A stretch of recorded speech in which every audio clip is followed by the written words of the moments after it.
Yes breaking news ఇప్పటికే మొత్తం కూడా కరోనా తర్వాత ఒక వైరస్ బెంబేలెత్తిస్తుంది. అయితే జీబీఎస్ వైరస్ మహారాష్ట్ర హైదరాబాద్ రెండిట్లో కూడా వైరస్ కేసులు నమోదైనట్లు కూడా తెలుస్తుంది. మహారాష్ట్రలో 186 కేసులు నమోదు కాగా 6 మృతి చెందారు. అయితే హైదరాబాద్ లో కూడా 15 రోజుల క్రితం గ్రీష్మ అనే మహిళకు ఈ జీబీఎస్ వ్యాధి సోకింది. అయితే ఆమె కూడా ఇప్పుడు మృతి చెందినట్లు కూడా తెలుస్తుంది. అయితే ఇది ఎంతో ప్రమాదకరమైన వైరస్ గా కూడా వైద్య అధికారులు చెప్తున్నారు. దానికి తగిన జాగ్రత్తలు కూడా తీసుకోవాలంటూ కూడా చెప్తున్నారు.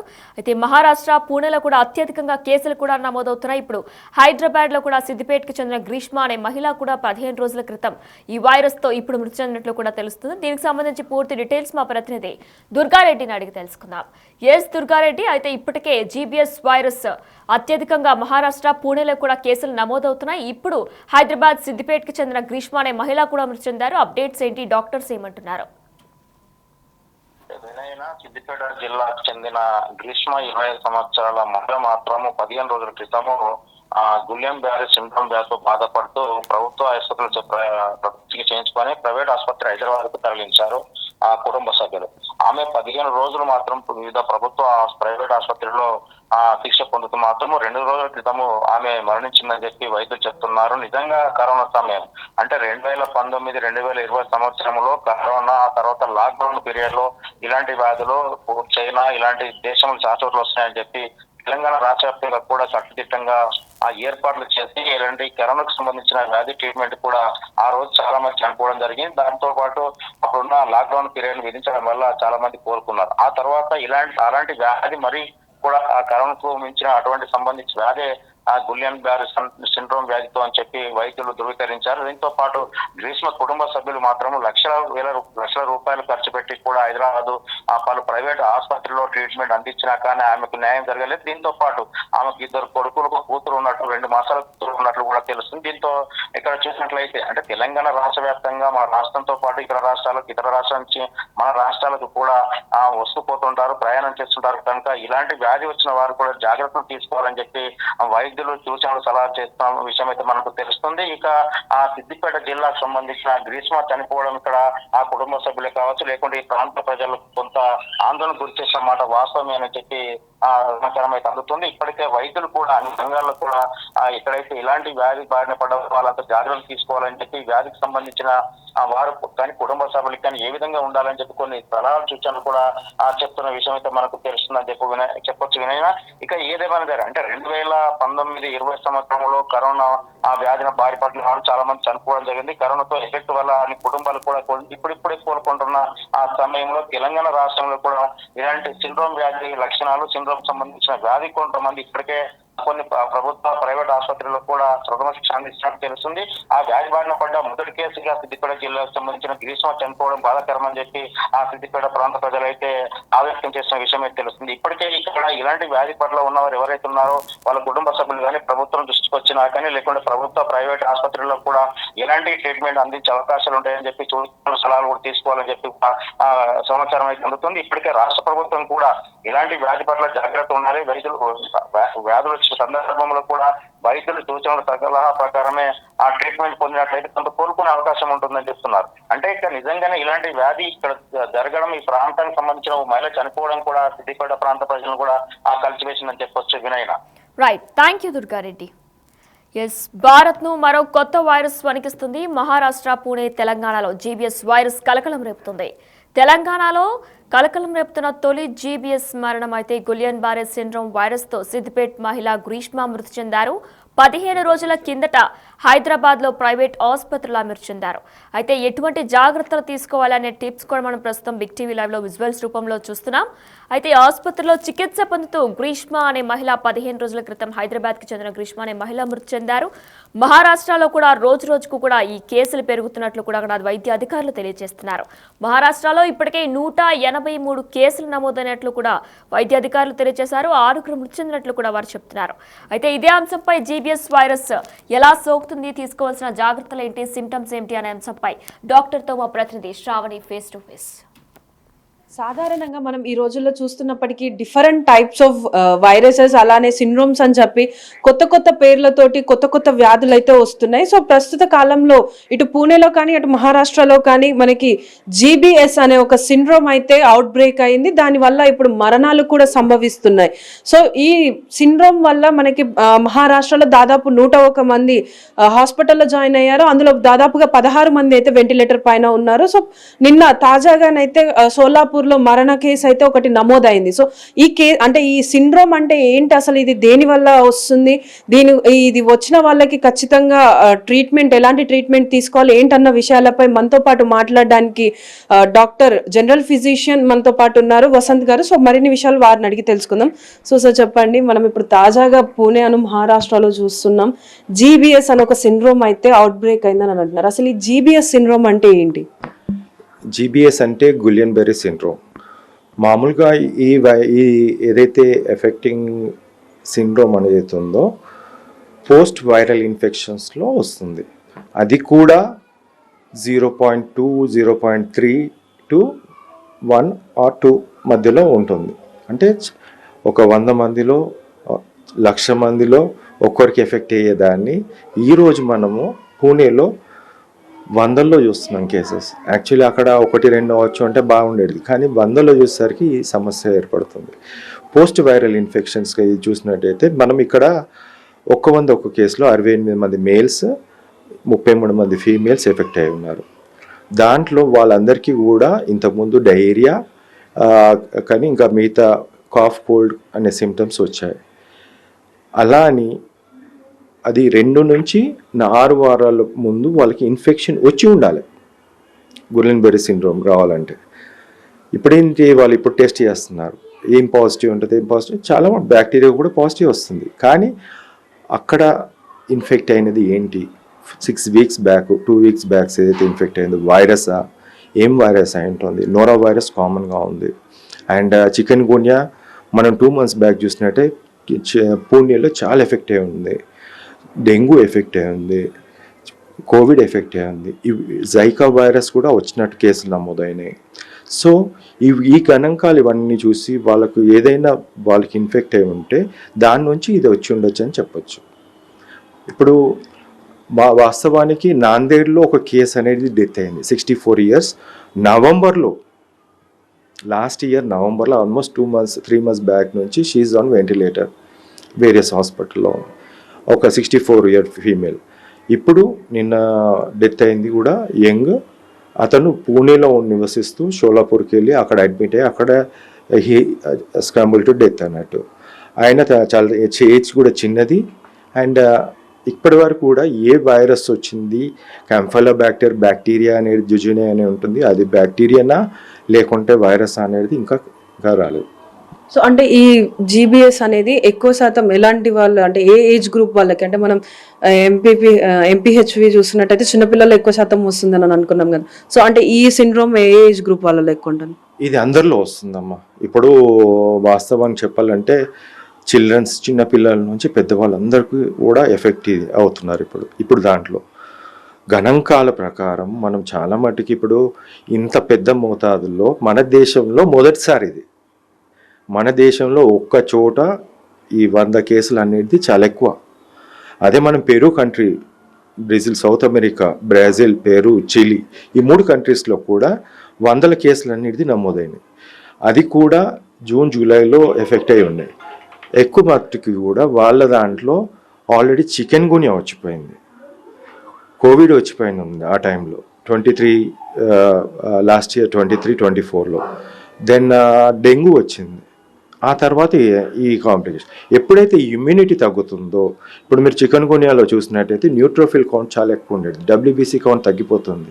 డబ్ల్యూబీసీ కౌంట్, లింఫోసైట్ కౌంట్ 6-7 వరకు వస్తుంది. సో ఇమ్యూనిటీ అనేది చాలా తగ్గిపోతుంది. వైరల్ ఇన్ఫెక్షన్ వచ్చింది, ఇమ్యూనిటీ తగ్గుతుంది.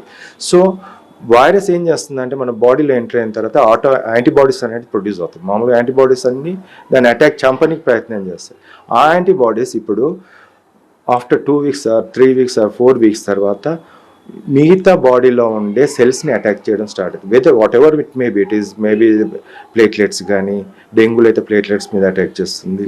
దీంట్లో ఈ వైరస్లో చెప్పాను కదా, చాలా వైరస్ కూడా ఈ డీమైలినేషన్ న్యూరాన్స్ యొక్క మైలిన్ షీత్ ఏదైతే షీత్ ఉంటుంది, ప్రొటెక్టింగ్ షీత్, దాని మీద అటాక్ చేస్తుంది. ఆ తర్వాత న్యూరాన్స్ మీద అటాక్ చేస్తుంది. ఆ తర్వాత సెంట్రల్ నర్వస్ సిస్టంలో క్రేనియల్ నర్వ్స్ కూడా ఎఫెక్ట్ అవుతుంది. సో ఇవన్నీ కూడా సెగ్మెంటల్, లోవర్ డౌన్ నుంచి పారాలసిస్ కాళ్ళ నుంచి స్టార్ట్ అవుతుంది. టింగ్లింగ్ ఫస్ట్ స్టార్ట్ అయ్యే పెయిన్ ఉంటుంది, లెగ్స్ పెయిన్, వీక్నెస్, టింగ్లింగ్ అంటే పిన్స్ కూర్చుకున్నట్టు, ఆ తర్వాత నడవలేకపోవడం, ఆ తర్వాత పైనకి చేతుల్లో రావడం, చేతులు కూడా వీక్నెస్. అంటే ఇక్కడ ఏంటంటే నర్వ్ లోపల ఉండే స్పైనల్ కార్డ్ నర్వ్ ఏదైతే ఉందో సెగ్మెంట్ వైజ్గా ఇన్వాల్వ్ అయిపోయి అక్కడ ఈ వీక్నెస్ అనేది హ్యాండ్స్కి రావడం, ఆ తర్వాత డయాఫ్రామ్ అనేది వచ్చినప్పుడు ఈ పారాలసిస్, రెస్పిరేటరీ పారాలసిస్ వస్తుంది. అందుకే ఈరోజు డయాఫ్రామ్ ఎఫెక్ట్ అయింది కాబట్టి వాళ్ళు 16 మంది వెంటిలేటర్ పై ఉన్నారు. ఇప్పుడు 2 కూడా డెత్స్ అయింది కూడా వెంటిలేటర్ మీద వెళ్ళి చనిపోయిన వాళ్ళు. ఆ తర్వాత క్రేనియల్ నర్వ్స్, మెయిన్లీ ఆఫ్థాల్మిక్ ఉంటుంది, వేగస్ ఉంటుంది. ఈ నర్వ్స్ ఎప్పుడైతే ఇన్వాల్వ్ అవుతాయో అప్పుడు సెంట్రల్ నర్వస్ సిస్టమ్ కూడా ఎఫెక్ట్ అయ్యే ఛాన్స్ ఉంటుంది. సో అంటే ఇప్పుడు ఈ జీబీఎస్ సిండ్రోమ్ వచ్చిన వాళ్ళలో సిమ్టమ్స్ ఏ విధంగా ఉంటాయి? సిమ్టమ్స్ అదే నేను చెప్పాను, వీక్నెస్, పారాలసిస్ అని మొత్తం కూడా మోటార్ పారాలసిస్ అంటే సెన్సేషన్ కూడా లాస్ అవ్వడము, పారాలసిస్ ఆఫ్ 4 limbs, అసలు బెడ్ నుంచి లేవకపోవడము, పెయిన్, చేతులు పెయిన్, లెగ్స్ పెయిన్ రావడము, అండ్ డిస్ఫేజియా అంటే మనం మింగలేకపోవడం పరిస్థితి, మజిల్స్ అన్నీ కూడా మజిల్స్ ఎఫెక్ట్ అవుతుంది మోటార్గా. అండ్ దెన్ మనకు లంగ్స్కి వెళ్ళినప్పుడు డయాఫ్రామ్ ఎఫెక్ట్ అవుతే రెస్పిరేషన్ తీసుకోవడం కష్టం అవుతుంది. కాబట్టి అలాంటి కేసెస్లో వెంటిలేటర్ అనేది పెట్టడం జరుగుతుంది. సో ఇప్పుడు మీరు అన్నారు వెంటిలేటర్ మీద ఉన్న 2 చనిపోయారు, అలా 16 మంది ఉన్నారు వెంటిలేటర్ పైన అని. అంటే ఇప్పుడు వెంటిలేటర్ పైన వచ్చిన ప్రతి ఒక్కరు అలా చనిపోయే అవకాశాలు ఉంటాయి, లేకపోతే క్యూర్ అవ్వచ్చు అని కూడా అనుకోవచ్చా? ఇప్పుడు ఎప్పుడే కానీ ఇంతమంది 16, ఇప్పుడు 2 చనిపోయారు, let's see how many people will be scrambled అనేది ఒకసారి చూడాల్సిన అవసరం. యాక్చువల్లీ చెప్పాలంటే ఐజీ ఇమ్యూనోగ్లోబులిన్స్ అనేది మనకు అవైలబుల్ ఉన్నాయి. దాన్ని 5 days వరకు ఇస్తారు. దాన్ని ట్రీట్మెంట్ అది ఇచ్చిన తర్వాత ఎలా ప్రోగ్నోసిస్ ఉన్న దాన్ని బట్టి అది ఉంటుంది. కానీ ఇది కాస్ట్లీ. ఒక కేసుకి మనము చూసినట్టయితే ఆల్మోస్ట్ ఒక 2 months 3 months వరకు బెడ్ రిడన్ ఉంటారు, 6 months వరకు కూడా బెడ్ రిడన్ ఉంటారు. వెంటిలేటర్ పైన అలానే 3 months, నేను చెప్పాను నవంబర్, డిసెంబర్, జనవరి వరకు ఒక పేషెంట్ ఉన్నారు. అలాంటి సమస్య అనేది ఉంటుంది. బట్ ట్రీట్మెంట్ పరంగా ఇప్పుడు ప్లాస్మా థెరపీ, ప్లాస్మా అంటే ఇప్పుడు బాడీలో ప్లాస్మా తీసేసి మరి ప్లాస్మా సప్లై అనేది ఇస్తారు అవుట్ సైడ్ నుంచి. So it is one kind of procedure which has a cure rate, treatable అని చెప్పేసి ఉంది. మరి ఎంతవరకు మనము ఇంతకుముందు చూసిన దాంట్లో ఒక్కరు లక్షల్లో మనం చూసాము. బట్ ఇక్కడ ఒకేసారి 100 కేసుల్లో అంటే దీని వెనకాల ఏమైనా ఉందా? ఇంకొకటి మనం చూసినట్టయితే బర్డ్ ఫ్లూ కూడా ముఖ్యంగా మహారాష్ట్రలో ఉంది. నాగ్పూర్, నాందేడ్, లాతూర్ ఈ రీజన్స్లో ఉంది. ఇక్కడ చికెన్ కన్సంప్షన్ వల్ల కూడా ఏమన్నా ఉందా అనే కోణం కూడా ఆలోచించాల్సిన అవసరం ఉంది. సో అంటే ఇప్పుడు ఈ జీబీఎస్ సిండ్రోమ్ ఉన్న వాళ్ళు ఎలాంటి ఫుడ్ తీసుకుంటే బెటర్ అనుకుంటున్నారు? బేసిక్ థింగ్ అంటే high protein diet is more important. Globulin అనేది ఒక ప్రోటీన్, ఇప్పుడు ఆల్బుమిన్ అనేది protein. There is a decrease. ఎప్పుడు ఎంత ఫైట్ చేసినా బాడీ మెకానిజం ఇమ్యూనిటీ ఫైట్ చేసినా when we give the supply then మనకు ఆ ఇమ్యూనోగ్లోబులిన్స్ మన బాడీలో మనం ప్రొడ్యూస్ చేసుకునే ఆస్కారం ఉంటుంది. చాలామందిలో ఏంటంటే వెజిటేరియన్ డైట్స్లో తక్కువ, వెజిటేరియన్ కానీ non vegetarian, they take less of the protein diet. But still వాళ్ళు హై ప్రోటీన్ డైట్ తీసుకున్నప్పుడు ఈ సమస్య నుంచి బయటపడి ఇప్పుడు చెప్పిన ఐవి గ్లోబులిన్, ఇమ్యూనోగ్లోబులిన్ ఏదైతే ఉందో దట్ ఈస్ అ ప్రోటీన్. ఇప్పుడు ఆల్బుమిన్ ఉంది. ఇవన్నీ కూడా proteins useful for the body. Apoproteins అంటాం. బాడీలో ఈ ప్రోటీన్స్ అనేది plays bigger role either during the viral infections and after the viral infections and నార్మల్గా ఉన్నప్పుడు కూడా they has to take the high protein diet. So combat అన్నట్టు మన body mechanism ఉంటుంది, ఇమ్యూనిటీ అనేది మన చేతిలో ఉంది, దాంతో మనం ఫైట్ చేయొచ్చు. ఇలాంటి ప్రాబ్లం వచ్చినప్పుడు మనం బయట నుంచి తీసుకునే ఆస్కారం ఎక్కువ ఉంటుంది. సో అంటే ఇప్పుడు ఈ జీబీ వైరస్ వచ్చిన వాళ్ళు అంటే బాడీలో ఎలాంటి పార్ట్స్ పైన ఎక్కువ ఎఫెక్ట్ చూపించే ఛాన్సెస్ ఉంటాయి అదర్ దెన్ నర్వస్ సిస్టమ్? ఇప్పుడు ముఖ్యంగా చూసినట్టయితే ఇప్పుడు అదర్ దెన్ నర్వస్ సిస్టమ్ అంటే that is depend on the liver. చాలా మటుకి అందరు ఏం ఆలోచిస్తారంటే హార్ట్ ఒక ముఖ్య భాగం, బ్రెయిన్ ఒక ముఖ్య భాగం అనుకుంటారు, కానీ liver is the biggest part and ఈ very important part in the body. All metabolisms, either glucose metabolism, either protein metabolism, fat metabolism, hormones, like enzymes, అన్నీ కూడా వెరీ వెరీ ఇంపార్టెంట్ ప్రొసీజర్స్ అన్నీ కూడా లివర్ నుంచి స్టార్ట్ అవుతుంది. ఈ liver అనేది మంచి పని చేసినప్పుడు ఈ యాంటీబాడీస్ ఎన్ని ప్రొడ్యూస్ అయినా, ఆటో యాంటీబాడీస్ ఎన్ని ప్రొడ్యూస్ అయినా, ఎన్ని వైరస్లు అటాక్ అయినా కూడా they will not have the such a problem in a bigger వే. ఇప్పుడు దీంట్లో మనం చూడాల్సింది, వాళ్ళు చెక్ చేయాల్సింది ముఖ్యంగా ఇప్పుడు ఏదైతే ఎఫెక్టెడ్ పీపుల్ ఉన్నారో ఆ చుట్టుపక్కల ఏమైనా వైరస్ ఉందా, కోవిడ్ ఉందా, నోరా వైరస్ ఉందా, జైకా వైరస్ ఉందా, డెంగ్యూ వైరస్ ఉందా, చికెన్ గోనియా ఆల్రెడీ ఎఫెక్ట్ అయి ఉన్నారా, లేకుంటే ఇప్పుడు కొత్తగా వస్తున్న బర్డ్ ఫ్లూ హ్యూమన్స్ని ఎఫెక్ట్ చేస్తుంది, అలాంటిది ఏమైనా ఉందా అనేది కూడా చూడాల్సిన అవసరం. Because all these things are matter. ఇప్పుడు బ్యాక్టీరియా ఉంది, చాలా రోజుల వరకు ఉండే ఛాన్స్ ఉంటుంది బ్యాక్టీరియా, బట్ వైరస్ అనేది కొన్ని రోజులు ఉంటుంది, వెళ్ళిపోతుంది. ఆఫ్టర్ దట్ యాంటీబాడీస్ తర్వాత auto antibodies towards own the cell, eating the cells అన్నట్టు, అటాకింగ్ ద సెల్ అంటాం. So these type of things ఏంటంటే food is main important. So అంటే ఇప్పుడు మనం ఈ కరోనా వైరస్ కానీ లేకపోతే మొన్న రీసెంట్గా వచ్చిన ఎంపీహెచ్వి కానీ ఇవన్నీ మనకి అంటే ఫైండ్ అవుట్ చేయడానికి కొన్ని టెస్టులు ఉన్నాయి. సో ఇప్పుడు ఈ జీబీఎస్ ఈ సిండ్రోమ్ని మనం ఐడెంటిఫై చేయాలంటే ఏ విధమైనటువంటి టెస్టులు చేయించాలి? ఫస్ట్ థింగ్ క్లినికల్గా, ఇప్పుడు ఒక మనిషి మంచి నడుస్తున్నాడు, అనేబుల్ టు వాక్, నడవలేని పరిస్థితి, చిన్నగా టింగ్లింగ్ అంటాం, నమ్నెస్ అంటే స్పర్శ కోల్పోవడం, ఇలాంటి కొంచెం చిన్నగా స్టార్టింగ్లోనే ఉన్నప్పుడు then he has to visit the hospital or a physician, a good doctor in the area. అప్పుడు వాళ్ళు నర్వ్ కండక్షన్స్ అనేది చేస్తారు. Nerve conduction is nothing but stimulation of the నర్వ్తో మజిల్స్ ఎలా మూమెంట్ ఉందా లేదా, because it is a motor involvement, అంటే muscle power ఎలా ఉందనేది చూస్తుంది. సో అలాంటప్పుడు ఈ nerve conduction is very important. Then comes CSF అని ఉంటుంది, సెరిబ్రోస్పైనల్ ఫ్లూయిడ్. ఎప్పుడైతే మన వెన్నుపూసల నుంచి ఫ్లూయిడ్ అనేది తీసి టెస్ట్ చేస్తున్నప్పుడు ఈ దీంట్లో నార్మల్ బ్లడ్ సెల్స్ ఉంటాయి, అంటే ఇన్ఫెక్షన్ లేదు అని అర్థం. ఇన్ఫెక్షన్ ఉందంటే one of the parameter WBC, platelets ఇవన్నీ కూడా డిస్టర్బ్ అవి ఉంటాయి, బట్ దీంట్లో ఉండదు, ఇవన్నీ నార్మల్ ఉంటుంది, బట్ హై ప్రోటీన్ ఉంటుంది, ఆల్బుమిన్ అనేది ఎక్కువ ఉంటుంది. So that is the indicator of this one. So దీనివల్ల next they go for the procedures, giving the good treatment and all the things. So అంటే ఇప్పుడు ఈ సిండ్రోమ్ ఉన్న వాళ్ళకు, అంటే ఈ సిండ్రోమ్ వచ్చిన వాళ్ళు డెత్ రేట్స్ అనేది ఏ విధంగా ఉంటుంది? అంటే ఎక్కువ శాతంలో డెత్స్ కాజ్ అయ్యే ఛాన్సెస్ ఉన్నాయి, లేకపోతే మనం ట్రీట్మెంట్ ఇచ్చి మీరు అన్నట్టు వ్యాక్సినేషన్స్ ఏమైనా ఇస్తే డెత్ రేట్స్ అనేవి తగ్గే అవకాశాలు ఉన్నాయి? డెఫినెట్లీ డెత్ రేట్స్ అనేది మనము తగ్గించవచ్చు, బట్ ఇప్పటివరకు చూసినట్టయితే మనము 2 డెత్స్ ఉన్నాయి. But long term duration, November నుంచి ఇప్పటివరకు ఒకరు, అంటే ఆల్మోస్ట్ 1 మంత్ అయిన వాళ్ళు ఒకరు.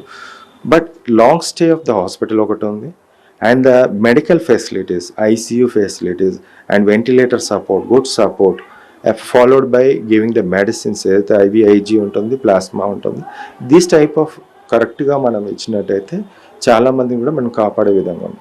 బట్ మిగతా ప్రాబ్లం ఏదైతే ఉందో, అసలు బెడ్ రిడెన్ పేషెంట్ అవుతారు 5 months 6 months. కొంతమంది ఎర్లీగా యంగ్ వాళ్ళు చాలా ఫాస్ట్ రికవర్ ఉంది, but older people takes 5 to 6 months bed రిడెన్గా ఉండే ఛాన్స్ ఉంది. బట్ డెత్ రేట్స్ అనేది ప్రపంచవ్యాప్తంగా మనము చాలా చోట్ల ఇప్పుడు 700 కేసులు ఉన్న దగ్గర కూడా చూసినట్టయితే 100కి 1 or 2 డెత్స్ అనేది కామన్గా అక్కడ they mention in that one. And Peru, Chile and Brazil కంట్రీస్లో చాలా ఎక్కువగా నమోదైంది. బట్ మహారాష్ట్రలో కూడా ఉండే కేఈఎం, అక్కడ ఉన్న డీన్ ఎవరైతే చెప్పారో, కేఈఎం హాస్పిటల్ డీన్, మేము వారానికి 4 కేసులు అని చెప్పేసి గత సంవత్సరంలో చెప్పారు, బట్ అక్కడ నోటీస్ కాలేదు. ఈ సంవత్సరం they have notice that one. So అంటే ఇప్పుడు ఈ సిండ్రోమ్ని క్యూర్ చేయడానికి మెడిసిన్ అనేది అవైలబుల్లో ఉందంటారు? ఎస్ అమ్మా, అవైలబుల్ ఉంది. ద ఇమ్యూనోగ్లోబులిన్స్ అనేది వన్ ఆఫ్ ద ట్రీట్మెంట్గా మనం ఇప్పటివరకు మనం చూస్తున్నాము. But you can try the anti inflammatories, చాలా ఉన్నాయి. ఈ ఏదైతే ఆటో యాంటీబాడీస్ ఏదైతే ఉన్నాయో దాన్ని స్టాప్ చేసే విధంగా కూడా we had the medicines. But ఇక్కడ చాలామంది కూడా డాక్టర్స్ మిస్లీడ్ చేస్తుంటారు. కొంతమంది స్టీరాయిడ్స్ ఇవ్వడం. Steroids is dangerous.